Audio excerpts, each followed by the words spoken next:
Etnik Bruti, futbollisti i Malishevës dhe deri dje kapiteni i Dardanëve për U21, ka vendosur të lërë Kosovën dhe të përfaqësojë Shqipërinë. Vendimi i tij ka ngjallur mjaft debate këto 2 ditë në Kosovë, ku shumë njerëz e kanë cilësuar edhe si tradhtar. Babai i futbollistit ka bërë një reagim të fortë në rrjetet sociale, ku ka një koment për ata që e cilësojnë të birin tradhtar, si dhe tregon arsyet pse la Kosovën për Shqipërinë. Tradhtar janë të gjithë ata që i thonë tradhti mbrojtjes së flamurit të Adem Jasharit, Zahirit, Agimit e të gjithë dëshmorëve të rënë për liri. Birim ka marrë një vendim që buron nga bindjet e tij dhe dashuria për kombin. Ai nuk e ka refuzuar Kosovën, por ka zgjedhur të luajë për kombëtaren shqiptare, për flamurin me të cilin i kemi mbështjellë dëshmorët tanë.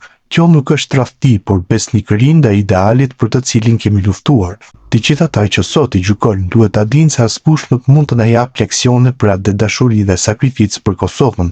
Askush nuk ka të drejtë të vërë në dyshim vendimin e Brutit, i cili me zemër dhe shpirt po ndjek rrugën e tij duke mbrojtur vlerat kombëtare.